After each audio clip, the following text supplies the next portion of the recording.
বন্ধুরা, আমি চৈতালি চৈতালি ন্যাচারাল ব্লগের পক্ষ থেকে সকল বন্ধুকে জানাই আমার আন্তরিক প্রীতি, শুভেচ্ছা এবং অভিনন্দন।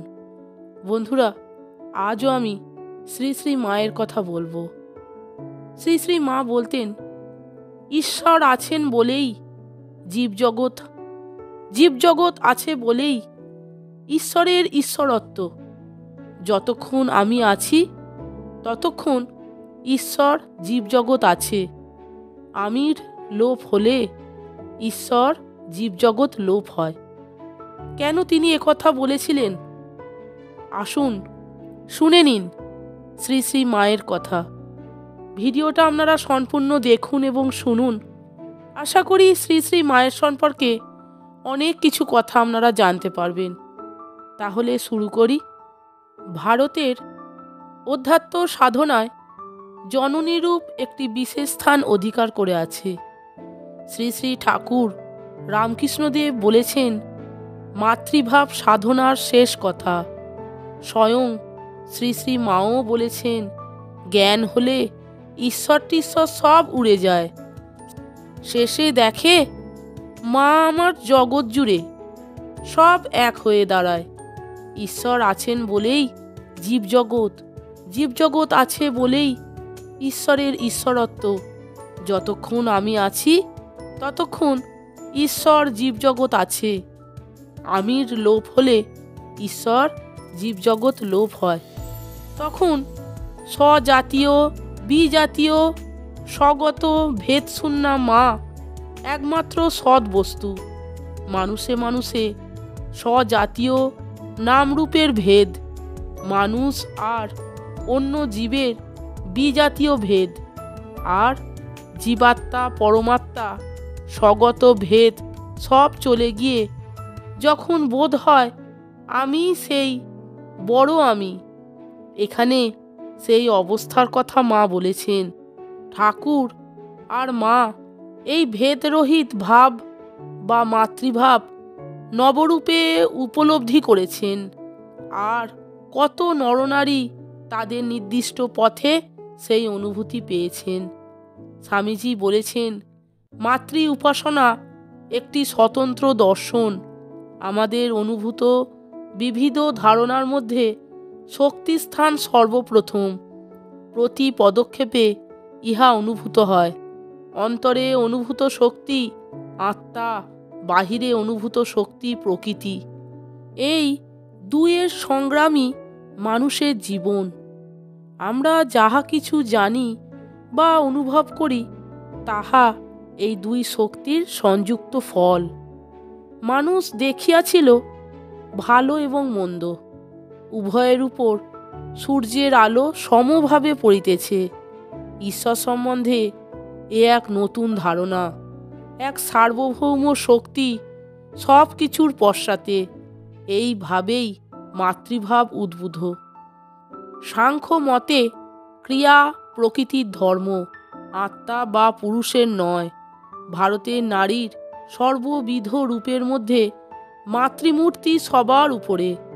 বর্তমানে মাতৃ উপাসনা উচ্চস্তরের হিন্দুদের সাধনার প্রধান অঙ্গ।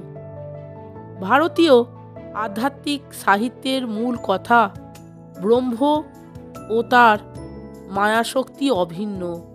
তেমনি সাংখ্যের পুরুষ ও প্রকৃতি অভেদ্য। তন্ত্রের শিব আর কালী অবিচ্ছেদ্য। ঠাকুর বলেছেন, যেমন অগ্নি ও তার দাহিকা শক্তিকে পৃথক করা যায় না, অথবা সাপকে ছেড়ে তার তির্যক গতি ভাববার জো নাই, তেমন ব্রহ্ম ও তার শক্তিকে ভিন্ন বলা যায় না। ঈশ্বর ও ঐশী শক্তির মধ্যে কোনো ভেদ কল্পনা ঠিক নয়। চৈতন্যময়ী মহাশক্তি বা মহাশক্তিময়ী চৈতন্য সত্তার স্বরূপের মধ্যে দুটি ভাবের মিলন। একটি আত্মসমাহিত ভাব, আরেকটি বিচিত্র রূপ লীলায়িত ভাব। একটি নির্গুণ নিষ্ক্রিয় নিরঞ্জন, অন্যটি সগুণা সক্রিয়া বিচিত্র ভাব। সৃষ্টি স্থিতি প্রলয় বিধাত্রী মহাদেবী। অন্য দৃষ্টিতে এই দুই ভাবকে বলা যায় উন্মনা ও সমনা শক্তি। এক, আমি বহু হব এই ইচ্ছা হলে শিব ও শক্তি আলাদা হয়ে যান ও জগৎ সৃষ্টি করেন। শিবাধিষ্ঠিতা সমনা শক্তি দিয়েই জগৎ সৃষ্টি। উন্মনা শক্তি মনের অতীত। ভগবান ত্রিগুণাত্মিকা সর্বব্যাপিনী নিজ মায়ার দ্বারাই দেহধারীর মতো লক্ষিত হন।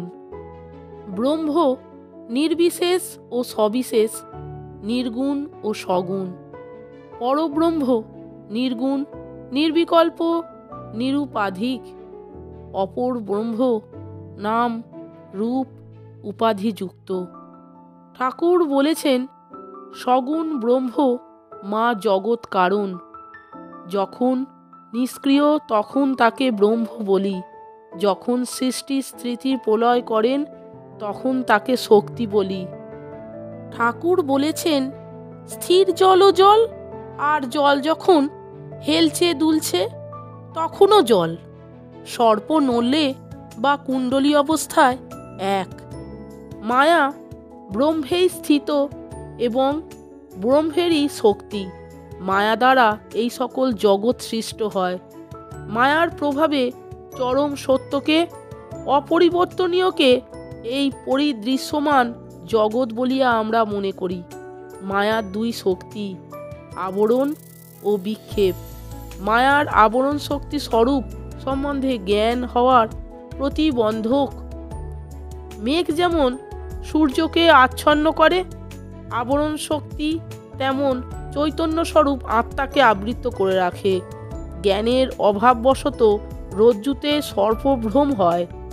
বিক্ষেপ শক্তি বিপরীত জ্ঞান উৎপাদন করে অনিত্যকে নিত্য বোধ করায়। জীবের বিষয়াসক্তি, সুখ দুঃখাদি মনের বিকার মায়ার বিক্ষেপ শক্তি হতে নির্গত। ঠাকুর বলেছেন, সচ্চিদানন্দ জল আর মায়ারূপ পানা। পানা সরালে পরিষ্কার জল পুকুরের নিচ পর্যন্ত দেখা যায়। সেই পরিষ্কার সচ্চিদানন্দ সাগরে স্বরূপ জানা যায়। সমগ্র জগৎ পরমেশ্বরের অবয়ব রূপ। মাতৃভাব প্রতিষ্ঠার জন্য ঠাকুর মাকে নিয়ে আবির্ভূত হয়েছেন আর বলেছেন, মা জ্ঞানদায়িনী। শ্রী ভগবান যখন নরদেহে অবতীর্ণ হন শক্তিকেও সঙ্গে আনেন। শক্তিকে বাদ দিয়ে অবতারের কার্যকলাপ অসম্ভব। শক্তি রূপং জগৎ সর্বম। যুগে যুগে ঈশ্বর অবতীর্ণ স্ত্রী পুরুষ উভয় দেহ ধারণ করে। বিষ্ণু পুরাণে আছে, নারায়ণ যখনই অবতীর্ণ হন দেবদেহে বা নরদেহে, তাঁর শক্তি দেবীরূপ বা মানবী রূপ নিয়ে অবতীর্ণা হন। ঠাকুর আর মায়ের আবির্ভাব নারায়ণ ও লক্ষ্মীর যুগল আবির্ভাব। ঠাকুর বলেছেন, ও সারদা সরস্বতী জ্ঞান দিতে এসেছে। আবার বলেছেন, ও জ্ঞানদায়িনী মহাবুদ্ধিমতী, ও আমার শক্তি। বস্তুত ঠাকুর ও মা অভিন্ন। তাহলে বন্ধুরা, ভিডিওটা আপনারা সম্পূর্ণ দেখলেন তো এবং শুনলেন তো ঠাকুর শ্রী রামকৃষ্ণ এবং শ্রী শ্রী মায়ের কথা। এই রকম আরও অনেক ভিডিও পেতে বন্ধুরা প্লিজ আমার চ্যানেলের ভিডিওগুলো আপনারা একটু দেখুন। আশা করি আপনারা ঠাকুর শ্রী রামকৃষ্ণ শ্রী শ্রী মা পঞ্জিকা অনুযায়ী কোন দিন কোন অনুষ্ঠান হবে সমস্ত কিছু আপডেটও আপনারা পেয়ে যাবেন। আপনারা সকলে ভালো থাকবেন, সুস্থ থাকবেন। আর ভালো লাগলে আমার চ্যানেলটিকে সাবস্ক্রাইব করে আমার পাশে থাকবার অনুরোধ করলাম। বন্ধুদের মধ্যে ভিডিওটা শেয়ার করে দিন, তাতে আরও অনেক বন্ধু উপকৃত হবেন এবং শ্রী শ্রী মায়ের কথা জানতে পারবেন, ঠাকুর শ্রী রামকৃষ্ণের কথা জানতে পারবেন। আপনারা সকলে ভালো থাকবেন, সুস্থ থাকবেন। আমি আবার আসছি পরের দিন অন্য কোনো ভিডিও নিয়ে। ভিডিওটা সম্পূর্ণ দেখার জন্য আপনাদের আমি অসংখ্য ধন্যবাদ জানাই। জয় শ্রী শ্রী মা, জয় মা সারদা, জয় মা জগদ্দম্বা, জয় মা জগৎ জননী। জয় গুরু, জয় গুরু, জয় গুরু।